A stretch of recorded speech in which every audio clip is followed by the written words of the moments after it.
ৰুমত আজি অতিথি আহিছে, এইখন দাদা আৰু ভাইটি আহিছে, নেউলা পাতি আহিছে গাইজ। মই মাংস বনালোঁ, চব কি টেষ্টি মাংস, লেগ পিচ গাইজ। চাহ কাপ ইমান ধুনীয়াকৈ দিছোঁ, হ'লেও থকথকা গাখীৰ চাহ। খোৱা খোৱা খোৱা কেনে পাইছা ভাইটি নেউলা? হা বাচ্চা খা, বইনেৰে বনাই দিছি গাইজ। ফাৰ্ষ্ট টাইম বনাইছোঁ আৰু মইতো নাখাওঁৱে, নাখালেও গাইজ ভিডিঅ'ৰ কাৰণে বনাই দিছোঁ। আপোনালোকে বুজি পাই লাইক কমেণ্ট শ্বেয়াৰ কৰি দিব আৰু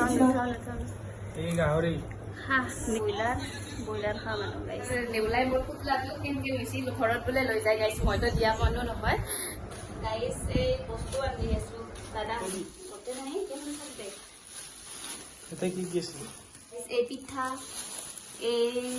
এইকেইখন নিমকি ভৰাই দিছোঁ ঘৰত, মই নিজে বনাইছোঁ। আৰু চিঙৰা ভৰাই দিছোঁ।